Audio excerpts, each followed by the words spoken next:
The well-known freelance journalist and presenter Ken Jebsen analyzes the terrorist attacks in Paris from a special point of view.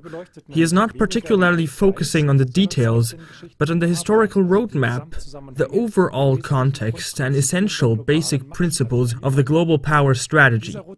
This core theme helps us to understand past, current and future events of this type, to evaluate soberly, and most importantly, to take resolute action. Ich habe mir sehr lange überlegt, nach den Anschlägen von Paris. I thought for a long time after the attacks in Paris if I should say anything at all about this, and what I could say. If I should write an article, an analysis. Who spoke out first? It was the American president, by the way, who first said we will punish the offenders. It wasn't the French president. So a man from another continent, the president of another country, said immediately after the attacks, we will bring the terrorists to justice, we will go after them. Well, yes, so since this happened, we were just in the studio at the time when it happened, recording me, myself and the media. When the news came through, we couldn't respond to it immediately. And yes, the few past days we were really actually constantly busy with that. And then I always have sort of sleepless nights, because I really ask myself, how can I manage to not only impart a picture that just shows a magnified part of what happened in Paris. The newscasts are actually doing this better, with the photos of what happened, where, who was blown up, what, how many dead, and so on. But I don't want a quick conclusion drawing, either about how we will catch the offenders, where the clues lead, but my interest is to reveal an overall big picture from a wide-angle perspective, which will consistently apply for the next 25 years, or what you might recognize again. And this is not so easy, to get a clear idea of what direction you want to come from with this. That's why I'm trying to find the right words now. I know there are a lot of people who will have great difficulties when I say this now, with what I describe as truth or what I have realized, yes, already a long time ago. But what I will express here, not everybody will like it. It's a bit like going to the doctor and he's saying, you have cancer, lung cancer, and it's too late for you. You have another 6 months. No one wants to hear that. He would say, why? I only smoked a little, I never have smoked. That's impossible, and so on. Take a second look. And then he says, that's how it is. It's a truth and you don't want to live with it. You even get angry with the doctor and you say, he's a liar. And then you go to see another doctor and he does the same thing, and so on. Such a reflex could indeed be triggered here. In this case, it's also a matter of cancer, a cancer diagnosis, economic cancer, I'd call it. Cancer of our system. But I believe we have a chance, yes, we really have a chance when we deal with the reality. And not with the media reality, but with the true reality, with what's really true. And I'll try to get to the heart of it. I believe with the attacks in Paris there were several departments with popping champagne corks. Wow, there's a party mood. They are really pleased. They think things went really well. These people live off of setting large masses against each other. They live off of making sure that nations have an image of an enemy. All of them, no matter where you go, systems, no matter which one you take. And if you are able to build a stable image of an enemy and show again and again that this image is real, then they follow you. And for them, Paris is a great thing, I'd say. Yes, because 130 dead, that is really a lot of people. But compared to the war in Iraq, where 1 million people lost their lives, that's a price easy to deal with for the elites. The main thing is, people should have this image of the enemy. And now you have to imagine, what happened right after Paris? Only hours later, the French government declared war on the IS, the Islamic State, sent fighter jets to Syria and bombed the city. That wasn't the first time. They already did that before. Yes, just before this, they had flown 1,200 operations with 450 targets. We just didn't notice this. So what the IS did now, they confessed guilt, by the way, in Paris, was a reaction and not an action. That means Paris is behaving as if they have been attacked. But the truth is that Paris participated in the Syrian war, and not only there, Paris had also bombed Libya at the time and produced 40,000 dead. Well then, France did that together with Germany, who is on the side of France, of course, so they reacted, in fact, as it is expected from a grande nation, by force. That is nothing else than the continuation of war on terror, which has been raging since September 11th, in which the French are more or less involved. Now, they did it again, They are now bombing Syria, the IS positions. But of course we all know, when they are bombing the IS position, or the positions they believe that are IS positions, the cities, that they are not only killing IS soldiers, but everybody that happens to be in the area. That means they must have produced lots and lots of victims, civilians, and these will have been more than 130. That's clear. In other words, this war on terror will produce new terrorists. We know that. It's been like that since September 11th. I'd say this war against terror has failed. That must be clearly said. Afghanistan is not pacified, Iraq has disintegrated, Libya is destroyed, and Syria is being destroyed currently. The whole thing started much earlier, 1943 in Iran. Ever since this component is used, and if somebody had to show a record of success, then we'd have to say that NATO has failed. Everything they have propagated didn't work. That's nothing new. You have to go to the archives and ascertain it. Chaos. And the terrorist attacks in Europe are becoming more, not less. The terrorists are becoming more, not less. IS is more successful than Al-Qaeda. It is growing. Now you should simply ask yourself, is this just happening? Or is it possibly intentional that it's going on this way? Well, this failure, is it really a failure? And if it's a failure, for whom? Or is it maybe a success? And if yes, for whom is it a success? Well, I support the hypothesis. Not only this, but I strongly believe that it's a tremendous success. Well, this war on terror that is producing, like metastasis, cancer, for the one that's producing it, it's a tremendous success. Namely for those living on the fact that there are concepts of an enemy. Who else is profiting from the attacks in Paris? Well, first, France has sent airplanes to Syria. These are, for example, Rafale planes and Mirage planes. French fighter jets from the company Dassault. Among other things, Dassault owns 70 newspapers in France. Among others, Le Figaro. And of course they have written that this is unavoidable. That means that what they are selling us as without any alternative is by the press organ of a weapons manufacturer. And actually they are making good money with Paris. It's really worth it. The cash registers are ringing. Well, Dassault says, it's sad with Paris, the dead people, but concerning our business situation, it's a full success. And who knows how long this war is going to last. Yet this is not the end, it's another threshold, so to say. It started much earlier. September 11th wasn't the start either. There's a book by a US professor. In my opinion, it's a commissioned work, Clash of Civilizations. It propagates that there will be a battle between cultures, between the Muslims and the Christians. And this isn't a warning. In my opinion, it's an agenda. It has to do with the fact that the United States, of course, realized that they lost their boogeyman with the breakdown of the USSR. This could be wonderful if you have no enemy, but when you work with the weapons industry, for example, or in the security industry, then it's no good idea because these live from the existence of a boogeyman. So September 11th conjured up a boogeyman. These are the Muslims. In between, just a few days ago, the Russians were the enemy concept, but now it's the Muslims again. At the G20 summit, Putin met with Obama, but this will only be something temporary. It's important in the West to keep our Western values. So, this boogeyman. And there are two reasons for that. First, this is about continuing wars in countries that possess natural resources. For countries without natural resources, there are no terrorists. This can be observed. They are not attacked either. So countries that are attacked have natural resources that others want to have too. And that's why you always find terrorists there. Of course, no one would say it this way, but it's nothing else than colonial wars, which are being carried out with jets or cruise missiles today. So this is one thing. This way you can take hold of the natural resources and put your boot on the ground there, and take the oil out of the ground, which is flowing into our direction.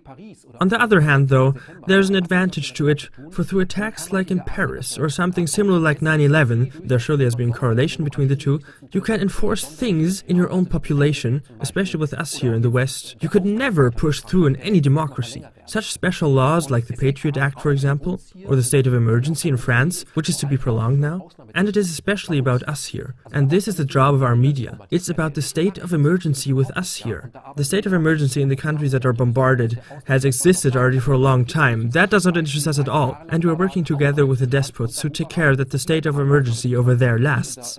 Egypt as well, this is just one example. For 30 years they had a state of emergency under Mubarak. And now they have another state of emergency, not under Morsi, but the new one, Al-Sisi. It doesn't matter whom. You constantly have a state of emergency there. And this state of emergency takes care that these despots, together with us, ensure that the natural resources flow at the cheapest possible cost to their own population in the West.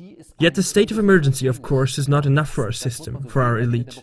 For democracy, an oligarch once told me, democracy is an investment hindrance, and you have to regard it this way, for in a democracy, very many people vote on how things should be distributed. And this, of course, stands in the way of the industry. So the industry and the elite who own the industry, and the media also belong in here, it's an elite media, they have their foot on the places where it's about natural resources.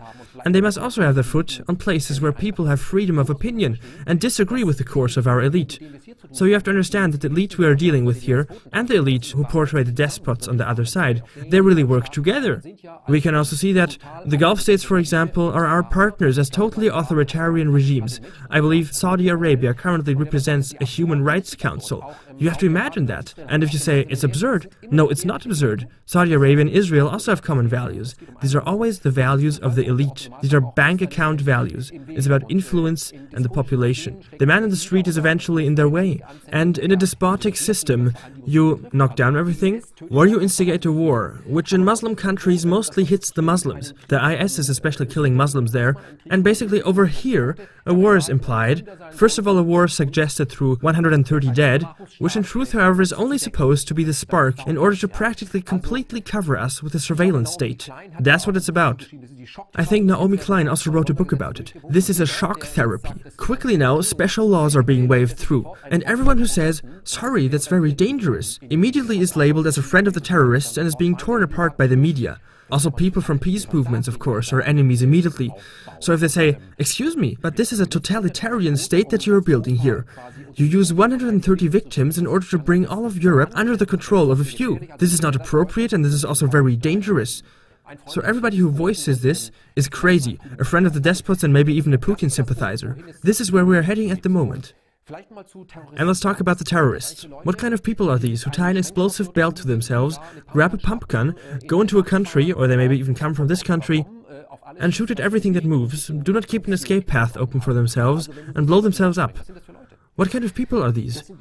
These are people who didn't get a job in the army, who are not fighter pilots. These are people who didn't get a chance to operate drones and direct killer machines via joystick. It's actually the same thing. These are people who say, okay, they really do the same thing as fighter pilots. They do the same thing as people on warships, aircraft carriers, who fire off cruise missiles. They do the same thing that people in containers do, who command drones. They kill people at random, randomly. Every drone attack is killing a person. A target is hit, and this always means 42 civilian victims. With Paris, we find this awful.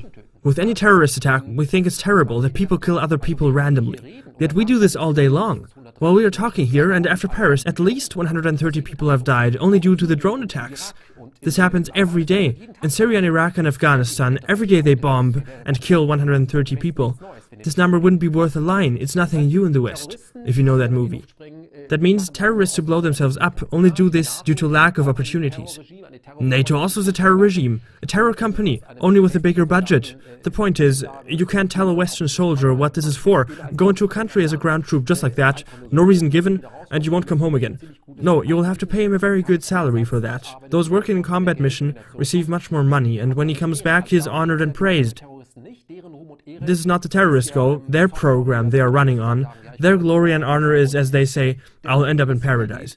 The point I want to make is that we understand that we cannot win the war against terror because those we are dealing with, the terrorists, are similar to the kamikaze pilots back then in Japan. These are people who are fighting for a higher cause. For them it's not about themselves. No matter what you think about it, this is just what they do. And as the kamikazes did back then, crashing their jets into houses, these terrorists who believe they run for Islam blow themselves up. Those who do this have as little to do with Islam as the Ku Klux Klan have to do with the Bible. They are self-declared fighters. But when you have a look at the analysis of selected experts on terrorists who really exist, you'll find, generally, these are young men without jobs, without work, without honor, as they call it themselves, who see Al-Qaeda or ISIS to be their first great employers. From their point of view, they get a regular pay and receive a task. That's a fact. You have to look at this soberly. They receive a task, and this is practically a codex then. Like if you're put together as a unit in West Point and march into a country then, and maybe even have an embedded journalist with you, then you're such a team, and you do it. Every Vietnam soldier will be able to confirm that. If you're in battle, it's this companionship. It's a typical testosterone what men have. With the IS soldiers, they also understand themselves as soldiers, it's just the same. It's of no use to approach these people with logic. It won't achieve anything, for they are doing something which isn't logical from our point of view. They blow themselves up in the end. They don't receive any bonus program then. If they come home, they don't receive an iPad or something. They do this merely based on conviction. They practically are fanatics, and they can't be turned away from their fanatic way, just as little as our NATO strategists from their command centers. They will not stop either. They're just as fanatically convinced of what they're doing. Whether this is valued negatively or if you celebrate this as heroic, that depends on whom you ask. An Islamist who blew himself up or who lost his life in a mission, who gave his life for the idea and for the country, is a hero in his country. Over here he's a terrorist, of course. It's the same as with a soldier who kills everything behind the lines of the enemy. If he comes back, he's a hero too. Yes, he'll receive many medals of honor. Over there, where he was, he's a war criminal. So it's the question whom you ask. You see, we cannot win the war against these people. Already because we produce the sleepers in the first place. We wake them up. We give the people who feel oppressed a task. Even if they had nothing to do with Islam, they can simply join this ideology. They can simply say now, yes, now I'm an Islamist. I just want an eye for an eye, a tooth for a tooth, regardless of this coming from the Bible. And I just want to pay back those who have suppressed me. It's the same thing with us. Many people probably commit themselves to this battle and just want to get even with our economic system, pay back the corporations and the elite. We can see similar patterns with people who were always bullied at school. They just grab a gun and want to pay the school back. So this is not something special that Islamists do. Crazy shooters do the same things, with a Christian background, yes. Only nobody would say that he had a Bible at home, because it has nothing to do with the Bible. They have just become insane. Well, we won't be able to fight them this way. The terrible thing that I want to point out is that the elites we are dealing with don't want it like this. The elite we are dealing with, who want this clash of cultures on both sides now, this elite wants to suppress both sides so that they can have the celebration up at the top. They approve and accept that most people will slaughter each other in this war and be removed, because they fortunately do not belong to the category most people. That is why it's only a matter of time. It's only a matter of time until some crazy idiot who could not be hindered despite surveillance, because the secret services always fail. Where are the services actually? France in particular should have been warned after Charlie Hebdo. Maybe they were warned, we don't know. But it's not possible to watch everyone nationwide. Well, maybe this is why all the people have to be watched nationwide. Even then, something like this would be possible. New terrorists would be created because the people under surveillance would become angry, even if they are not terrorists. As I said, it would always work. If somebody really wants it, he will set his mind on it. He will always do it. It is even possible to escape from Alcatraz only using a spoon. So, if somebody really wants something, he will manage it. And the more resistance there is, the more motivated he gets. But the point I'm trying to make is, if our policy, because the terror sponsors are sitting in our parliaments, if our politicians carry on like this, if we let them do as they like, follow their course, that means war against the IS and more bombings. And I read the German newspaper FAZ that Germany is now entering war, side by side with France. And I remember the Spiegel magazine headline, Germans need to learn how to kill again. And this was written by Spiegel after 1945, imagine that. So, if we allow this, it's only a matter of time. And I don't believe that I'm now the one who's giving these people this idea. No, they already tick like this. If one of those madmen, or a couple of them, takes a nuclear power plant, and it doesn't matter if he blows up a mini reactor, a research reactor in Berlin, or if he blows up a French nuclear power plant, or if he takes La Hague. La Hague is Europe's biggest reprocessing plant. If you attack this, if you go in there, Chernobyl, Hiroshima, Nagasaki and Fukushima are only a child's play in comparison. And with that, the whole thing gets a little bit out of control. The elite themselves either refuse to believe it or accept it, because they are on something like a suicide trip themselves with this. And that is why I'm going on camera with this. I don't know if I will still be able to speak in front of a camera if this happens. And I mean, who can promise us? Who can say that they certainly won't do this? Or that this will not work? I mean, we have heard a lot about what cannot happen concerning the security of a nuclear power plant, but if somebody really sets his mind on attacking a nuclear power plant, or several power plants at the same time with a couple of people, if somebody really sets his mind on this, he will manage it. This means that is something our elites accept. According to the motto, this certainly won't happen. It would affect them as well.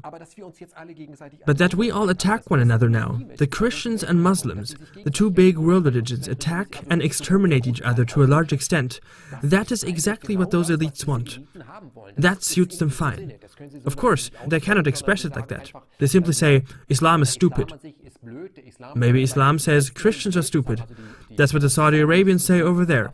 They do not allow building Christian churches in their country anymore. But if we attack each other, they win there. They rub their hands in anticipation, those who are part of the elite on both sides. And I just believe that they meet behind locked doors and laugh their heads off about this. This is the shock therapy we are dealing with at the moment. And that is why the course we are currently on is namely an escalation course that leads to the Third World War. And this will look different from what we imagine. There will be no winner.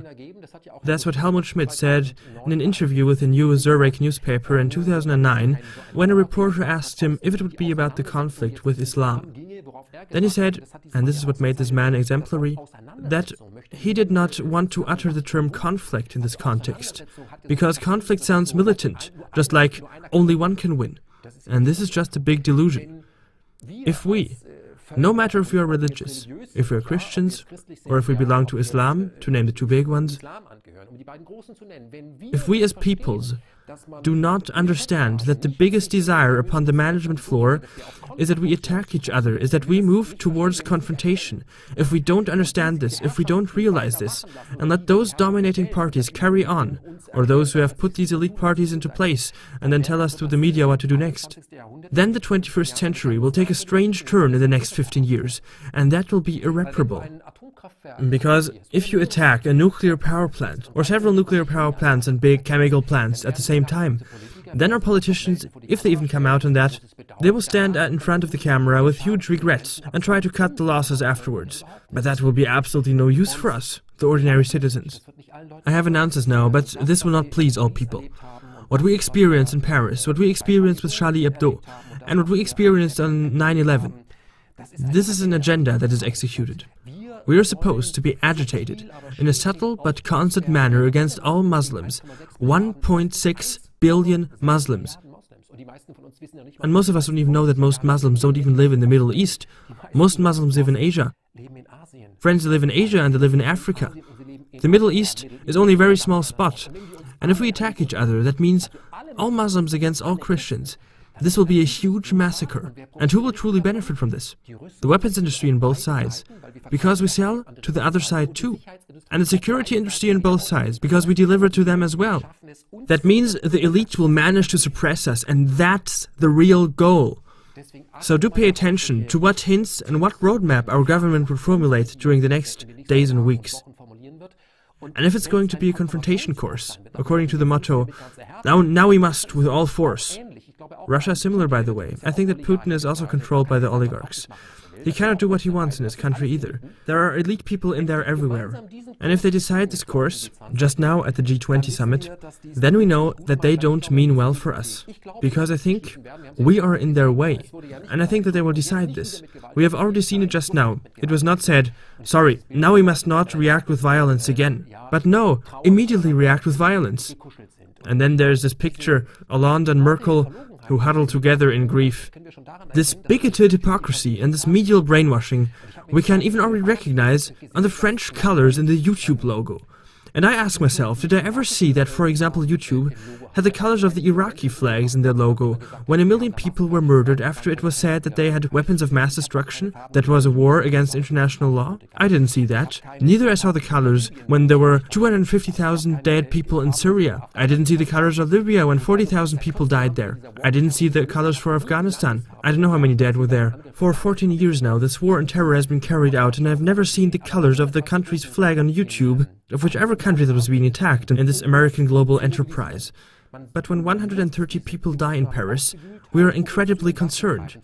It's used to mobilize us. One uses our upset emotions in order to get us resort to arms. I already heard some people that I normally know as peaceful folks saying, now it's enough. They are even for using weapons now, temporarily. That's a trick they get fooled with. And the terrorists, many people do not know this, terrorists too, are also only used. So, we actually need this terrorism to push through things against our population, which otherwise were not possible. This means, first, bombardments, and at the same time, a surveillance state. Paris is at the moment, the attack in Paris is very useful at the moment, to cause every advantage and progress that the French Revolution brought to be buried again.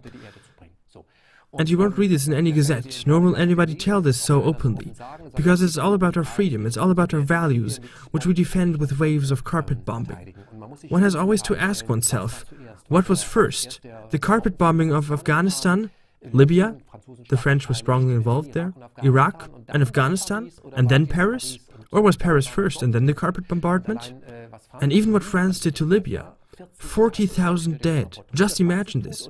130 dead and 40,000 dead. That actually can't be. But this arrogance, according to the motto, they attacked us and even hit us dishonorably below the belt, this arrogance shows that we believe we have the right to revenge. I personally am surprised at how little is happening. But at this point, I would like to say, and I even said this minutes after the attack in Paris, I said, I will tell you what's going to happen. It won't be terrorists, but Muslims. And the country where the Muslims come from has to expect a military attack. 24 hours later, exactly this was said. This is not because I have clairvoyant abilities, but this is an agenda. This is how it was always done. This is colonial politics, which we have always done like this. There's only one difference. In the meantime, those who we attack have weapons with which one can successfully attack nuclear power plants. And the countries which we attack can at any time organize dirty bombs, so that this can be arranged. And it's only a matter of time until this will happen. So we must certainly ask ourselves the question, who actually has more to lose? Where can one actually destroy more infrastructure? In Homs or in Berlin? In London or in Baghdad? And who lives there? Who would be concerned? If a dirty bomb would explode in Paris, a nuclear power plant was attacked in Germany, who would be concerned or involved there? We or the French? Or would that be the Iraqis and the Afghans? Think about it, and ask yourselves, if the ones that have the recipes, the agenda in their hands, how we can get out of this number if they mercilessly lead us on a collision course, and if this is coincidence, or maybe done on purpose. Will this attack be used for pushing through something totally different? Something that has been on the list for a long time? To enforce an agenda? To solidify an enemy concept? And everyone who doesn't back this is to be called a part of the enemy? Is this possibly the plan? Yes, I think it is. Our time is running out. We have to quickly try to get rid of these politicians who are nothing other than vassals of the weapons industry, of the oligarchy who live off of this. Big finance pumped, of course. There we are back to the financial system again. We have to now try to get rid of these people really quick, because we don't have anything of Mrs. Merkel, Mr. Hollande, or Mr. Obama, and maybe even Putin, saying later, nobody could have known this. Yes, absolutely yes, one can know this. We know it. And anybody who does not recognize this but says, he just made that up, that's totally absurd, to those, I have to say, I can only recommend Dr. Daniele Ganser's book called NATO Secret Armies. Yes, terrorism used against the own people in order to push through political goals. This has been going on in Europe for 40 years now. NATO has been doing this too. Most people know nothing about this because it was done really well. It has only been coming out since 1991. In my opinion, what we are experiencing at the moment is not just happening, but has been planned, pushed through, and it serves something bigger. And in this something bigger, on both sides, or from various sides, there is an elite who are laughing about what they can do with us. They can only do it because they manage to scare us and make sure that we consume their mainstream mass media where we are being spoon-fed and becoming dumb. So it's a bit like the movie Sixth Sense. There Bruce Willis plays a man who, and you don't realize this until the very end of the movie, 90 minutes long, is talking to people, but nobody talks to him. The plot of the movie is that he is already dead, so that's why the others can't hear him. I also didn't realize this until 90 minutes into the movie. So we see that it's possible in a movie where we already suspect something will happen, to trick people. And that's what we're experiencing now, also through our media and the various enemies, which are apparently all working against each other. It is all a gigantic deception maneuver. We are all being used, the terrorists as well as the civilians. And we are the focus of this elite. We're in the way. There are too many of us, and we have to be removed. And this can only be achieved when we are so dumb that we go on shutting our eyes to this and do not want to believe it or constantly saying to ourselves, that's not my responsibility. I believe that the biggest difficulty of the 21st century will be, as Bertrand Russell said, to convince humanity to join in and agree to its own survival, that we agree to survive. And I believe that this is the problem we have right now. We have gigantic confusion, everyone saying something and nobody recognizing the higher plan of this agenda. We're heading direct course towards an iceberg. This is intentional. Those who are remote controlling this ship, they want the whole ship, together with all of us, to sink, right? Because there isn't enough for everybody. When a few are so extremely rich and can only get still richer and gather more wealth when they get rid of us. Right now, this plan is being carried out. And religion is not playing the important role here. Religion is just a lever, just a tool which most of us fall for. I hope that I'm wrong, but I don't think so.